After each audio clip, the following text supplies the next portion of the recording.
Secretary General, it's great to have you joining me on the record. Thank you, thank you. Walk me through how you see what's happening today in the Middle East. What we would like to see is we would like to see a prosper neighborhood. We would like to see everybody enjoying what we are enjoying, what we have achieved. People in Yemen need to live the decent life, Sudan, Syria, Iraq, Lebanon, even our friends in Iran, the people of the Iranian people, we wish them all the best and we are ready to work with them once Iran is ready to work with the GCC. This is our message. This is how I see it. At the same time, we have this agony, this pain in our hearts because of what's happening in Gaza. And we are doing our best to help out. And we have seen our big sister, Saudi Arabia, doing its best, taking the lead, leading the world with France for the two-state solution, which has led, I think, to the latest achievement of President Trump plan. So this is how we see it. We need to find a solution for every single problem we have in the region. We are ready to be a player. We are ready to be part of any solution. We have been considered, we have been a destination for so many players regionally and internationally seeking the GCC help because we have truly become a reliable partner for peace and stability. Do you believe that the president's 20-point plan can put an end to the war in Gaza? I heard so many ministers from countries that are involved being optimistic, and they see something in this 21 points that could be workable, that could be a solution to the problem we have.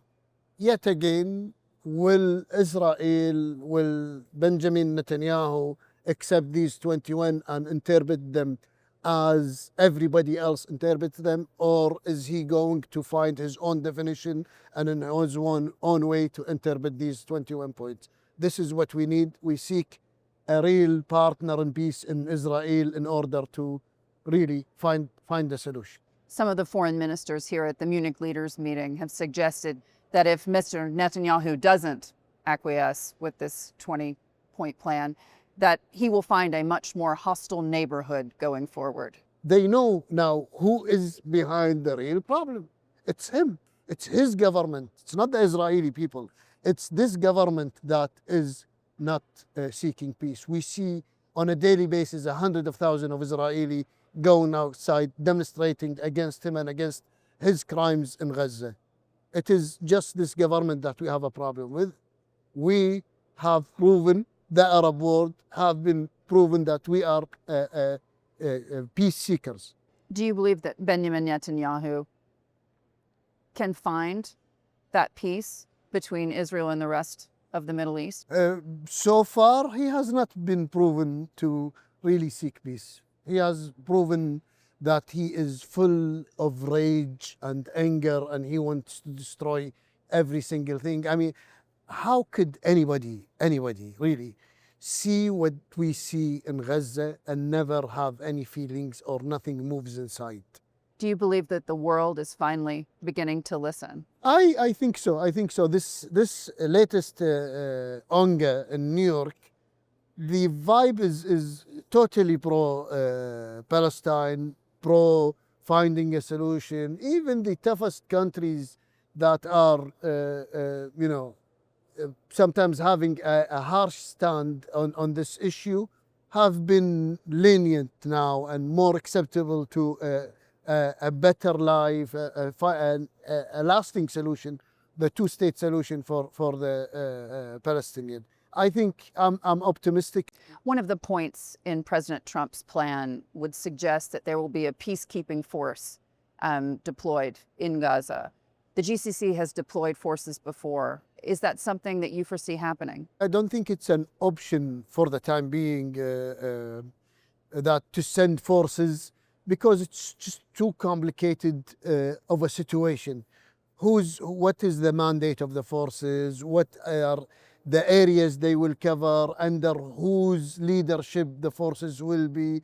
Will they be under a UN mission or each country by itself? Who is in the mission? it's too complicated of a situation. I think, in my own opinion, is a UN-led mission might be the best way, because in that case you will know exactly the mandate. There is a Security Council resolution behind it that explains it. You need, and also giving the Palestinian their right to govern themselves and bring in Palestinian police, and is the best way. Do you believe that if there were to be a UN peacekeeping or UN-led force, the GCC would be involved? We'll definitely discuss it among ourselves if such a decision is taken.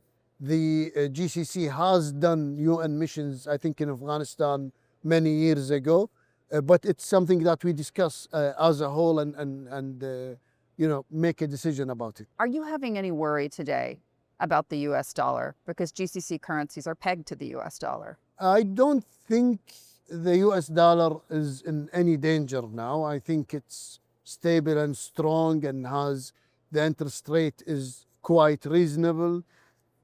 We are going in 2 weeks to the World Bank and the IMF annual meeting. We will hear more about that.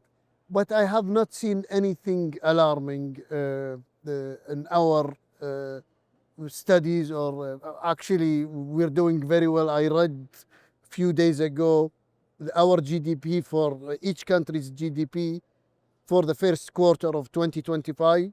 Everybody is increasing. The GDP for everybody is increasing. So there is an actual growth within our economies. How about the Trump trade war? How has that impacted the GCC Well, we economies?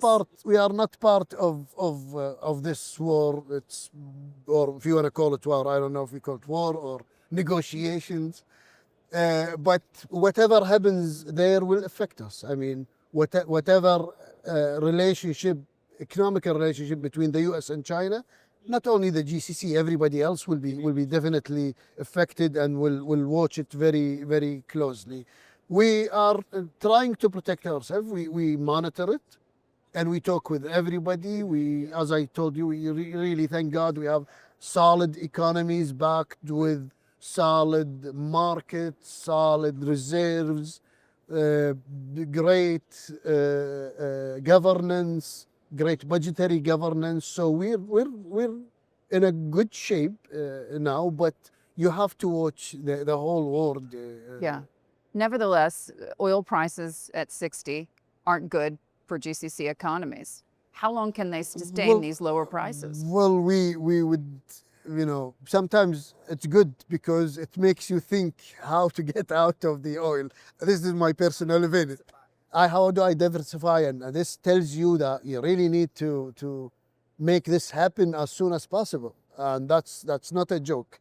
Definitely, the price of oil needs to be in a place where everybody wins. So the producers and the buyers. Are we talking like $80 a barrel? That would be really nice. I think 80 is a reasonable price, but it's supply and demand. And we've always seen it with the oil. It's a cycle. It goes up, then it goes down, and many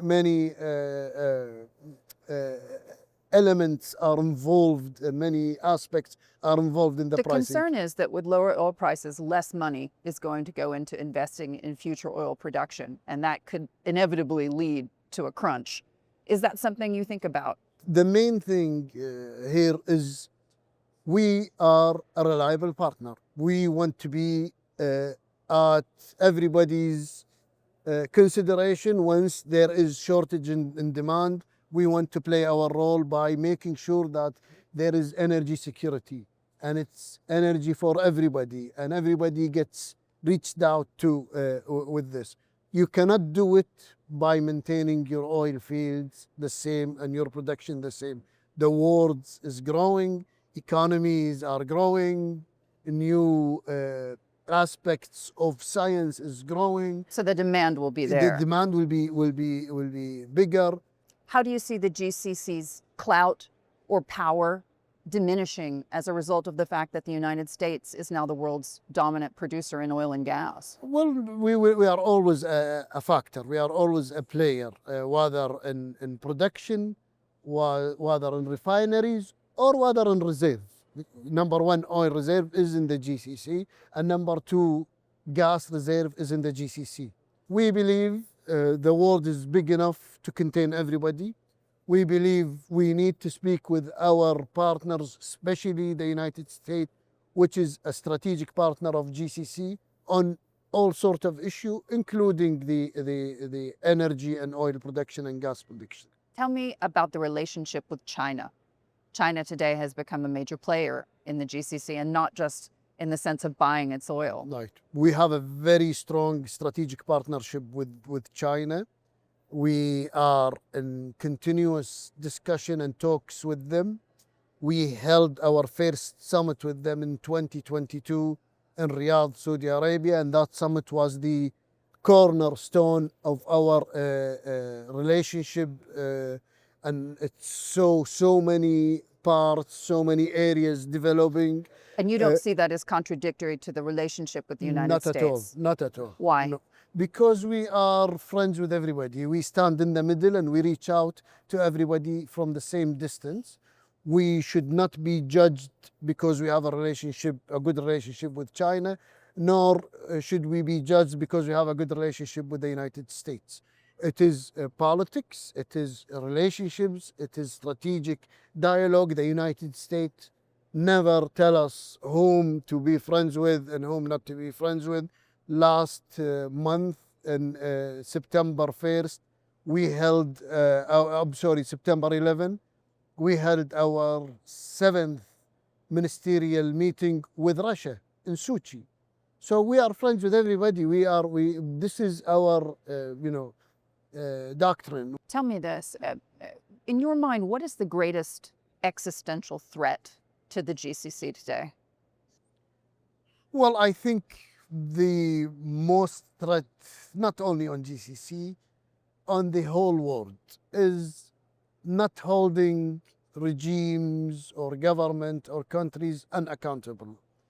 If you let one country that is not respecting laws, not respecting international laws, not respecting United Nations charters, and you let them go by and pass without any judgment, without any accountability, other countries will be encouraged, other countries will do the same, other countries will do or take the same approach, and then all hell is loose. Every country will deal with itself as it wish. This is the most dangerous thing, I think, on humanity. We need to respect the United Nations Charter. We need to respect humanity. We need to continue this dialogue among all of us to reach this one stable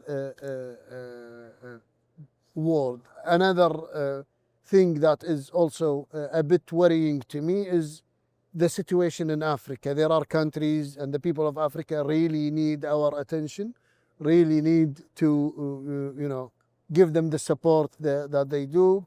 GCC countries have major development and humanitarian assistance programs in Africa. Most of the GCC countries are there helping out African nations. So these are, I think, the two main issues. When you think about threats to the GCC, how do you gauge Iran as a threat today? Iran knows that we are serious about normalization with them and having a normal relationship. We have a decent relationship, but we need to make it a better relation. How do we do that? By Iran taking a few measures. We need assurances of non-interference. We need assurances about respecting laws and international law. We need assurance not to, engage with the Shiites, with the minorities or whatever in any GCC countries. We need serious commitment from Iran in order for us to move forward in this relationship. Iran is a neighbor. Iran is an important neighbor. They know that we are serious about this. We cannot do this unless we have a dialogue with them. what Iran did to Qatar a few weeks ago was something, very alarming, and we never expected Iran would do such thing. We are not part of what the United States did to Iran. They know that, and yet at the same time they chose an American interest in a GCC country where there are many American interests in our region that is not in the GCC, but yet they chose a GCC country, which is alarming. Yeah. Do you think that the current leadership in Iran is a leadership you can work with? Well, we try to convey the message that I just told you to all leadership in Iran. We try to listen with them. We try to engage with them. We always give whomever in front of us the benefit of the doubt, and we try to find a common ground with Iran and with others. Secretary General, it's great to have you on the record. Thanks so much for joining me. Thank you. Thank you so much. Thank you.